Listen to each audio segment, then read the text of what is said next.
over here on the Just Ballin podcast as ESPN just dropped their 2025 NBA mock draft ahead of March Madness. Conference tournament is in full swing right now. We've had some incredible games so far. Unfortunately, Cooper Flagg did just get hurt for Duke. He suffered an ankle injury. Most likely is going to be out of the ACC tournament. Now, they want to win that for pride, but they're still going to be a 1 seed no matter what if they do lose to like UNC in their next game. But we've had some incredible games. Texas A&M was incredible. Marquette Xavier was a really good game. The whole SEC tournament, honestly, has been a lot of fun. And yeah, we saw UNC beat Wake Forest, and I'm hoping my Temple Owls could beat Tulsa ahead of me recording this. Either way, we are going to react to this mock draft. Kind of want to talk about some draft risers, I think, that we could mention here. And we've got, I think, more teams into the tank mix because De'Aaron Fox out for the year. He's going to have surgery on his pinky. I think I could have seen that coming a mile away.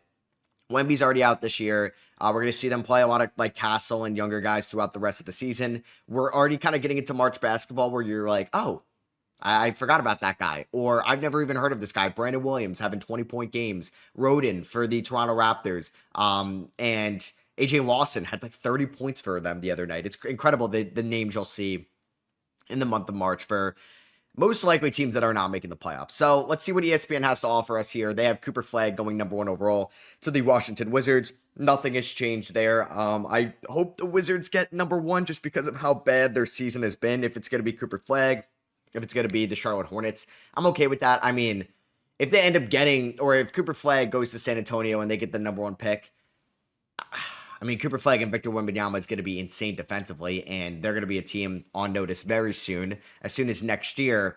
But I also want more parity throughout the league, and like the Spurs have their franchise cornerstone, blue chip, number 1 guy. The Charlotte Hornets kind of do.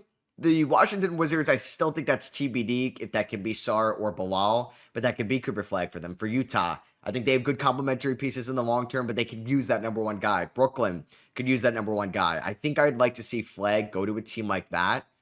And maybe if he goes to New Orleans and that allows them to trade Zion, then I could be open to that, but I'm not even sure if they would look to do that. And they may just give these guys a shot together. So I'm okay if like Washington wins the lottery.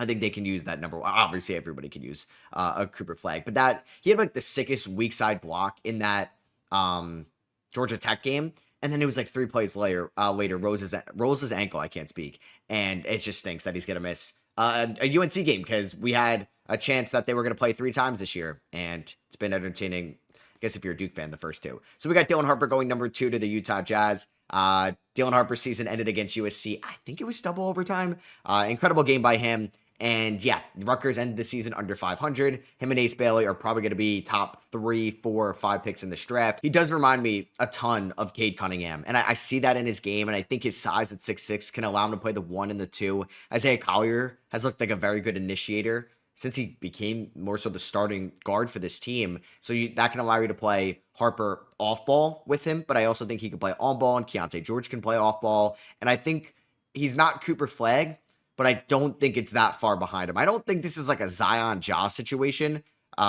because I don't know. I think Flagg is just so safe as a prospect, but I do think Dylan Harper has a very high ceiling, and he is them going number 2 to Utah. I wonder if they would go into next year with their pick being top 10 protected. Do they think about a Lowry Markkanen trade? Do they still think about a Walker Kessler trade? At number 3, we have the Charlotte Hornets going and selecting Ace Bailey, Dylan Harper's teammate out of Rutgers. I think I would go VJ Edgecombe here. I like Edgecombe. I mean, he's not as good of a shot creator as Ace Bailey. He doesn't have that offensive ceiling, but he's a better defender. I think he can complement LaMelo Ball very nicely. Now, if you are, I don't know, I think like Miles Bridges, Brandon Miller, LaMelo Ball, and Ace Bailey, is that going to be good for Ace Bailey's development? I'm not too sure. I think my best fits for Ace Bailey are in Utah with Will Hardy or in Brooklyn with Jordy Fernandez. I don't mind Charles Lee's first year as a head coach of this team, but they took a project last year in Tidjane Salaam.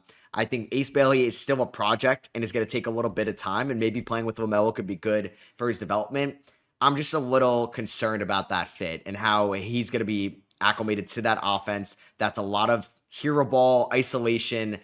I mean, let these other guys cook, and can Ace Bailey... I mean, this team needs offense, right? They need offense, they need defense, and Ace Bailey is one of the best offensive prospects in this draft. I just think Edgecombe is that great connecting piece in between LaMelo at the 1, Brandon Miller at the 3. You got Edgecombe at the you'd have Edgecombe at the 2, and then you figure out if it's Mark Williams at the 5, maybe it's going to be T. John Salon at the 4. They're going to get Grant Williams back. They have some veterans. I think that's a better fit than going Ace at 3. New Orleans, VJ at 4. Probably would go, yeah, VJ Edgecombe here. I mean, you're looking at this team next year. They're going to be deep. I know they traded away Brandon Ingram, but you got like Zion and Trey Murphy, 2 legit offensive options. Zion's looked incredible. And then I think you also look at DeJounte Murray probably coming back later in the year. Edgecombe can't really play the 1, but you have Alvarado and Herb Jones and Jordan Hawkins. Like, Edgecombe goes to a plethora, a gluttony of wings over there. They do need a big man. I think this would be a little bit high for Kaman. I think you'd, like, just to rival Yves Missi out there in that front court. But Edgecombe can help out this team defensively. He's got good vision. I just don't think he could be like a true point guard, but he's got the size. He's got the elite perimeter defense.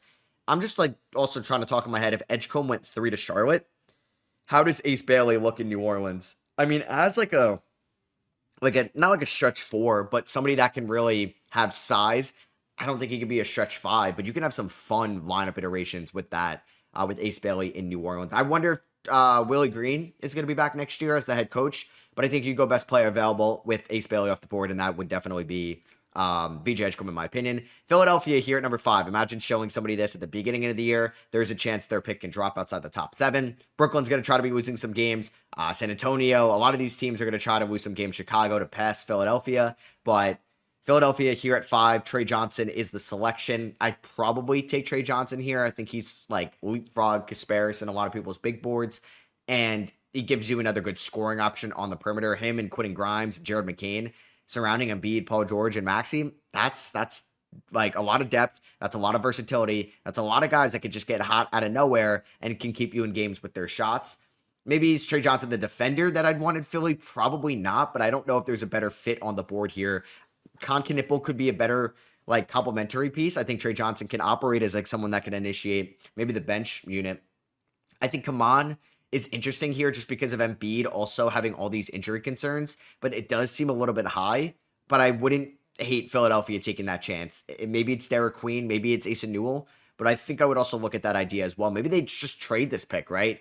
I mean, you're trying to look at life after Paul George, and you have to look at life after Embiid. Does Trey Johnson, Jared McCain, and Maxey work defensively? No, it does not. But it gives you a lot of offensive options there. You would just really have to have a great defensive front court. And Embiid could still be an elite defender if he's healthy. I don't know who they'd put at the 4, if it's Gershon or you just put Paul George as a stretch 4.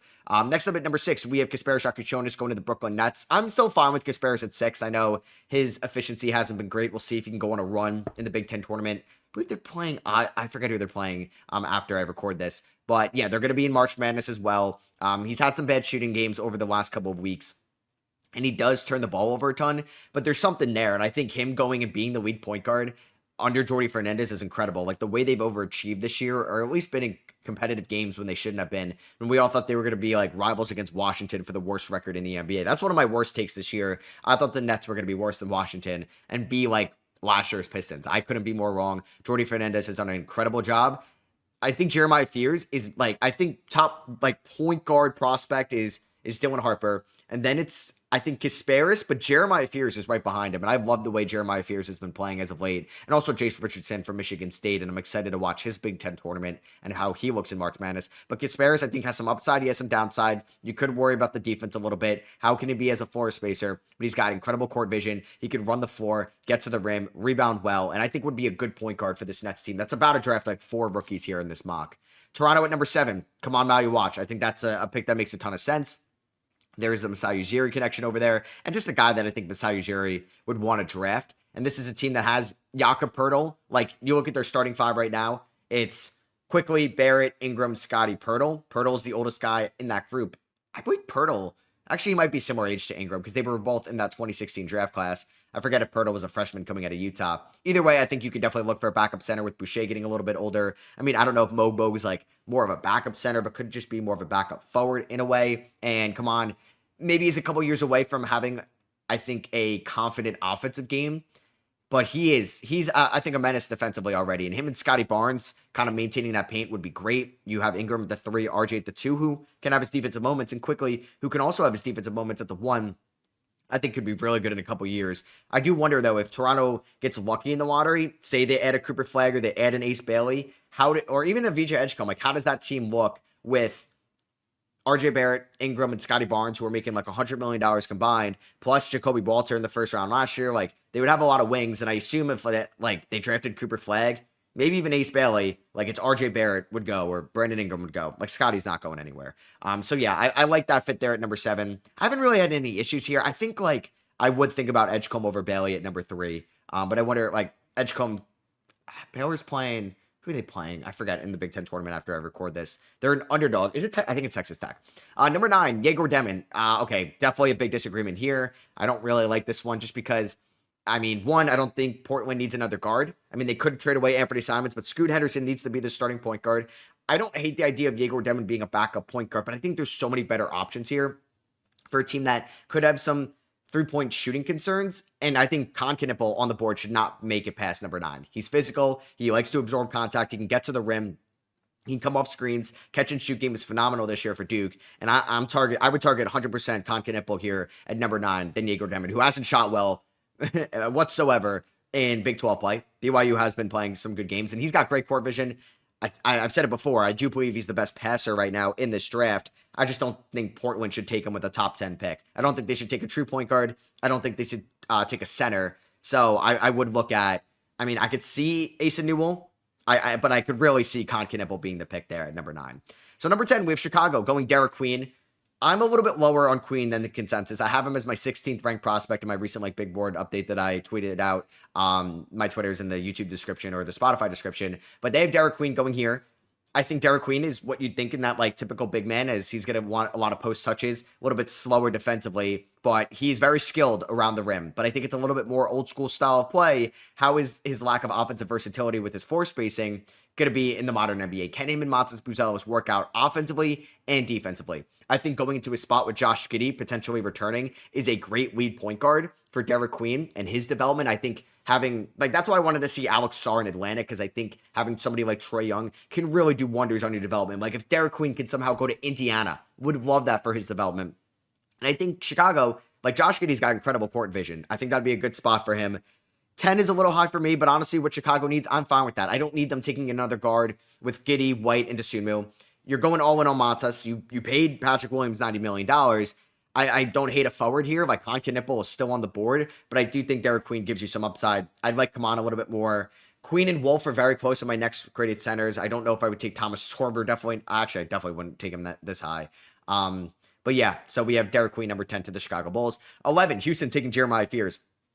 I mean, I think the way that this board has fallen, I love Fears or Jace Richardson in Houston, and I want guys to wear headbands again in the NBA, and Fears rocks a headband at Oklahoma, and he has been on an incredible stretch in late conference play and throughout the conference tournament. He can get to the rim. He's very shifty. He can navigate ball screens and attack closeouts, and this is a team that's got a veteran point guard. Fred VanVleet could be a free agent and is probably not in their long-term plans. Fears, I think, is a little bit of a developmental guy. How would he look there? But you drafted Reed Shepherd high last year. Would this make Reed Shepherd expendable in your long-term outlook? I like Con Knipple. This is still not a good three-point shooting team, and you have Con Knipple on the board, who I've always pretty much had above Lee McNeely on my big board, and Con has just been playing out of his mind as of late. But I like Fears in Houston. I just think if Con's on the board, it would make a little bit more sense for this team going forward. And then also Asa Newell, like I wonder if Jabari Smith Jr. is going to get extended by this team. Number 12, we have the Miami Heat getting Jason Richardson. I love this. I mean, a team that needs a point guard, you get Jason Richardson, who a little bit shorter, maybe worry about the defense a little bit, but there's some good defenders, and him and Davion Mitchell, like that can complement him in the backcourt, but he's got a great feel for the game. He looks like a veteran out there. It helps that he's the son of an NBA legend, and I think he can finish at the rim. I think he can be a good off-ball player and on-ball, and he's done a little bit of both this year at Michigan State, being a predominant off-ball player for most of the start of the year, and I think Miami would be a good fit for him. I'm surprised that they don't have Con Knipple in the top 12. I think he should definitely go there, but I like the fit of Jace Richardson in Miami, and I've been pretty adamant that he should be a lottery pick. Number 13, Nolan Traore to Dallas. Why are they still on the Nolan Traore lottery hype? I don't know. I mean, I know the offense has been a little bit better since the terrible start at St. Quentin this year. He's young and he plays in a very good competitive league over there. I just also see a little bit more upside and maybe Ben Seraph over Traore. I usually get more into international film and the tape once the college season is over. So I really won't have a better feel on these guys until early April, mid-April. I just think for Dallas at 13, I mean, you're also looking at post Kyrie. That's definitely a possibility for this team that needs to find their point guard for the future. And if Traore does have good court vision, that's a solid fit. I also like Yegor Demon, but he was off the board at number 9. I mean, I don't think Dallas really needs to take a Conkinipple, but hey, you can never have enough wings, and we've seen that this year with their injuries. All right, Lee McNeely actually going ahead of Conkinipple. So Lee McNeely's picking here at 14. I'm confused by this lottery. Okay, oh wow, I completely missed Conkinipple before. Okay, that is embarrassing. I completely skipped over Conkinipple. You guys on YouTube were probably like, Matt, what are you doing? Oh my God. Okay. Like, I'm not going to restart that. I'm not going to act like I didn't notice that. No, sometimes I messed up. I guess I was just so focused on Kaman to Toronto, went 9 to Yegor Demon at Portland and completely missed. Because I was like, how am I reading Dallas before San Antonio? So I'm like, how am I reading Atlanta before San Antonio? San Antonio at 8 to Conkinipple. All right. Hand up. That's an L on me. I take back everything I said about ESPN being low on Con because they weren't. That's on me. You can make fun of me in the comments on YouTube or on Spotify. I love that, Finn. I mean, yeah, I want to see McNeely or Khan go to San Antonio, and if Khan is on the board, I'm taking him with no questions asked. I think you got Fox, you got Castle in your backcourt. You're fine at center, obviously, with Victor Wembanyama. I think Asa Newell is intriguing with maybe Atlanta's pick later on. But yeah, you go Conkinipple, who is the best shooter in this draft, at least at the top. So, yep, like I said, hand up, that one's on me. So at 14, we have Atlanta taking William McNeely. Because I'm like, no way, yeah, they have Conkinipple out of the lottery. McNeely's shot has been cooling off a little bit as of late. And I think, yeah, the defense, it had its moments like middle of Big East play. It's cooled off, but he's also had some injuries this year. I still think I would take him in the top 15 because I trust the shot, I trust the motor, the competitiveness, his off-ball ability, and UConn has produced some good NBA talent in like the last 3 years, and I think he would have no issue translating his game to the NBA. Atlanta could use some offense, and that could be Liam McNeely. They could lose some shooting in the offseason. We'll see if LeVert comes back. They did add Terrence Mann as well at the deadline, but they traded away Bogdan Bogdanovic, and I think if you're trying to find eventually what Bogdan or Bogey gave you a couple years ago, that could be McNeely, maybe just Kevin Huerter 2.0 for you, right? Next up at 15, yeah, they really like Joe and Behringer to the Orlando Magic. Do they... I don't really give this. I don't know. I don't get this. I mean, he's a raw center prospect for sure. Why does Orlando, who is paying money to Wendell Carter Jr., although he could get traded, but Mo Wagner and Goga Badate to the, oh my God, man, the worst shooting team of like the last 10 years, you're going to add just a non-shooting big man? I mean, like there's rim protection there. I don't know. I disagree a lot with this. I think if you're not going to go with the shooter, go with Ben Seraph. Move Suggs back to the 2. And I know this is like a weird spot with McNeely and Khan off the board, and like even Jace Richardson. What shooter do you target? So I get that, but the center, I'd rather Ben Seraph over Joe and Behringer. That's crazy. That's crazy. I think this is a little high for Isaiah Evans, but I'm starting to think of him as like a top 20 prospect in this class. 16, Colin Murray Boyles. Also feels like a little bit late, but I'm fine with like this range. And if he's on the board, I could see him going above Asa Newell for like a team like San Antonio that wants to add some defense because he is, I think after Cooper Flagg, like the next best defensive like forward in this class. I think Kaman has his own center potential defensively. VJ has his own guard defensive potential. Colin Murray Boyles has been incredible and at times has put South Carolina, no, at most times this year has put South Carolina, who's like the worst team in the SEC, on his back offensively. If he's not going to be a shooter, it's tough to value him in the top 10. But he's an incredible defender, and this is from the Atlanta Hawks pick. We have Noah Essengate going to the Thunder at 17. Usman Jang 2.0. Not really, but I think is a guy that does need a little bit of time to get acclimated to the NBA. They took Topic last year, and he's going to be out all of this year. But Essengate, good cutter, good slasher, could score inside. Not much of a shooter, but who knows? Maybe if he like, keeps growing, he could eventually be like a small ball 5 one day, and that could give him some value. We have Indiana going Danny Wolf at 18. And with Derek Queen off the board and Kaman, I'm fine with Danny Wolf here. He would be like my next rated center. And Indiana has Isaiah Jackson as a free agent. I mean, Jarris Walker will see his future on this team and Obi Toppins. But Miles Turner's an unrestricted free agent. Wolf can play the 4. He can play the 5. He's got a weird-looking jumper, but handles the ball very well for somebody at 7 feet. Maybe not the best defender in the world, but I think you could play him out there at the same time as Miles Turner. And that does intrigue me a little bit. Not saying he's like Domantas Sabonis, but somebody that could space the floor, that could play make out of the post. I like that. 19. Okay, Minnesota taking Carter Bryant. Definitely some better players on the board. I mean, I would like to see Carter Bryant stay another year in college, just where he could be more involved in the offense. And this is huge for Minnesota to get a first-round pick from Detroit. I mean, I'm sure, oh man, I wish the Knicks had this pick still. This could put them in a really good spot. But either way, I mean, you land Carter Bryant, who has immense upside as a 3-and-D wing, and you may get outpriced on a Naz Reid or Nickeil Alexander-Walker in the long term, but I think it allows you to at least allocate those minutes somewhere else, or even Julius Randle in 3 to 4 years when Bryant and Dillingham and Clark and Shannon Jr. are kind of like this new era of Timberwolves guys. Maybe not Shannon Jr. because he's on the older side. I like the upside swing here, and maybe that's what they have them going. I'd like Ben Seraph, but I don't know if they'd want to take an international player. I'm trying to think who else I would like here.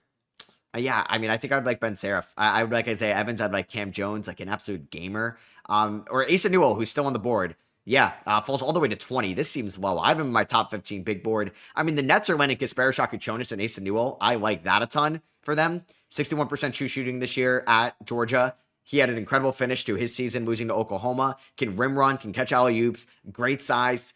He can get to the rim, and he can finish at the rim. He's got a good post game, and he's still incredibly young. Yeah, I'm a fan. I'm a fan of this mock for the Nets so far. Utah, 21, getting Rasheer Fleming. Was wondering where he was going to go. Just a super athletic power forward coming out of the A10.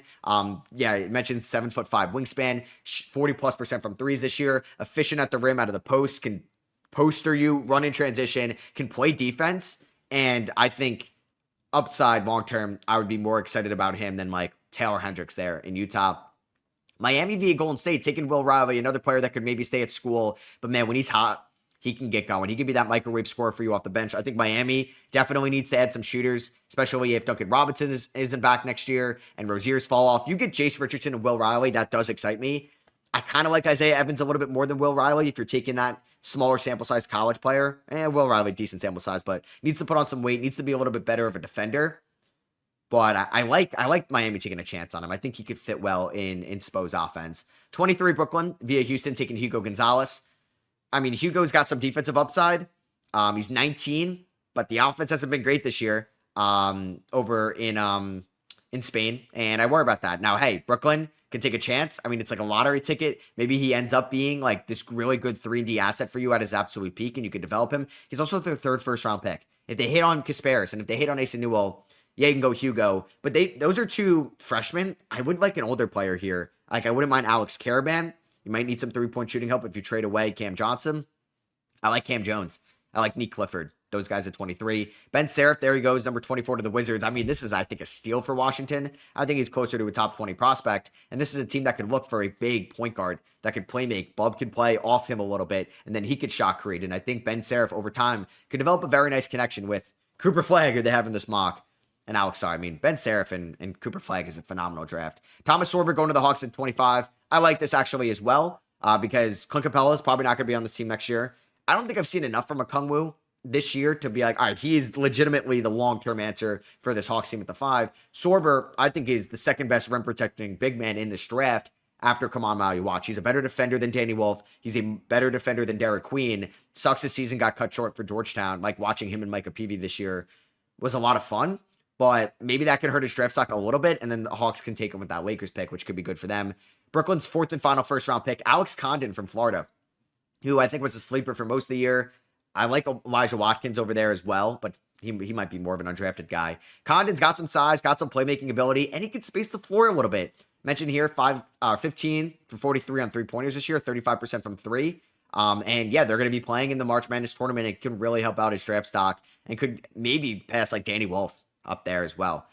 Drake Powell going to the Magic at 27. Drake Powell like rocks like a really cool like undercut like t-shirt, or it's like a tank top, and it kind of looks like he's wearing shoulder pads out there, and he's a big body, man. He's a really good defender. I've learned to like him a little bit more than Ian Jackson, and I think he like also has that same question with Will Riley and Carter Bryant. They also mentioned it here, like with NIL ramping up, could he stay at UNC? UNC's got a GM now. I'm sure they're going to probably look to pay more money. They need a big man next year. But Powell, I think, could really help out his draft stock for that 26 draft.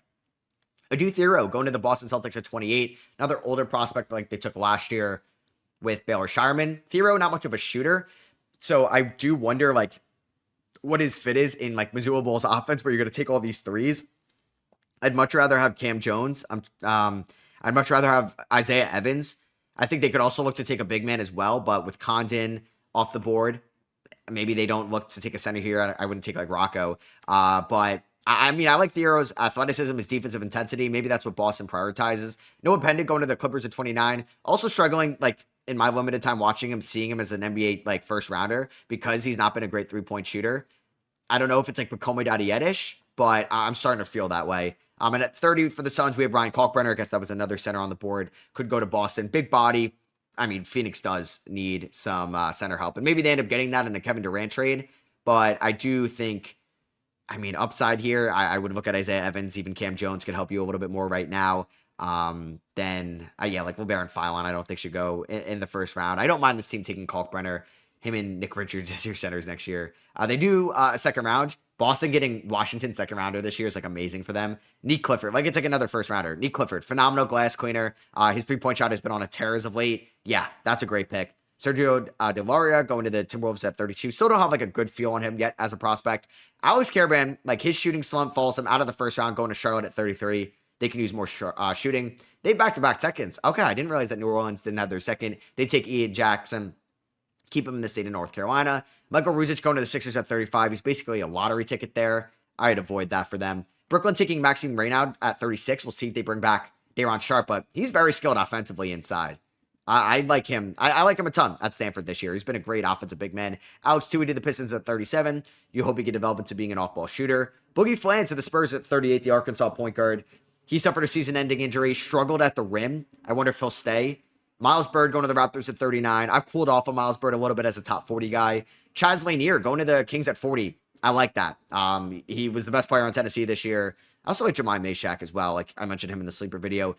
Shocked to see this. Janai Broom, who may win College Player of the Year, going 41 to the Wizards. I do wonder where he's going to end up. I think he should be a fringe first rounder. I think this is a little too low. Same with Isaiah Evans. I think he's got one of the best jumpers in this class. I think it's like, I mean, this is just off the top of my head. Best shooters in this class. You got Khan, you got McNeely. I mean, after that, I'm like, I don't know. I think Isaiah Evans is like a top 5 shooter in this class. Tyrese Proctor to the Jazz at 43. I like that. A little bit of a veteran there in college. Darren Williams from Tech going to the Bulls there at 44. I wonder if he stays, gets that NIL bag like JT Toppin. Eric Dixon to the Magic at 45. He's been a great offensive talent this year. I mean, Magic needs to add a shooter. They didn't add one earlier. OKC getting Cam Jones at 46. We cannot allow this. This is like AJ Mitchell 2.0, Aaron Wiggins. No, Cam Jones needs to go way higher than this. Zion James going to the Jazz at 47. Good defender. Good defender. Jazz have a couple picks in this second round. Dink Pate, stock cooling off a little bit to the Pacers at 48. Cedric Coward, okay, to the Bucks at 49. I like dived into the 6-game film early in the year before the season-ending injury, and I like Coward as a top 45 player in this class. Johan Grunwald from Germany, can't say I'm familiar with, so I'm not. He's going to the Cavs at 50. Rocco Zakarski at 51. Man, there was talks that he was like, I even had him as like my center 2 or 1 going into this year. Definitely cooled off. Markovic from Serbia, can't say I'm familiar either, but I do like how like ESPN has a lot of these international guys, so I can start to get familiar with them that are in the second round. Jackson Lendenberg to the Grizzlies at 53. I mean, that's a great pick. I think he's a top 45 player in this class and perfect Memphis Grizzly. Cam Spencer 2.0. JT Toppin to the Knicks at 54. I would love this. Funny enough, they get a top and they got Obi, Jacob, and now JT. I mean, if he's a soft, like he's going to be the 54th pick now. He's getting that NIL bag. He can go to Auburn or Alabama if he wanted to. Lakers getting Bennett Sturts. Oh my God, white boy fever. White boy fever. I would love that. That would be so much fun. He's one of my favorite prospects. Top 45 guy as well. Mohamed Faye to the Suns at 56. Center from Italy. John Show. I always butcher his name, from Wisconsin. The super senior going to the Magic 57. Kobe Bryant to the Rockets 58. Also, I think another top 45 guy just because he is also one of the better shooters in this draft. And Malik Lewis to the Cavs from Australia at 59. So, let me know what you guys think of ESPN's new mock draft with March Madness right around the corner. I will be doing another mock, probably a 2-rounder on this channel and maybe a 2-rounder on the Ross channel as well. Maybe I'll have one with trades, one without trades if I do like that idea. If you guys did enjoy this on YouTube, I would appreciate you dropping a thumbs up. Let me know in the comments what you guys think. And if you're listening on Apple Podcasts and Spotify, always appreciate a rating and review. And I'll catch you guys in the next one. Peace.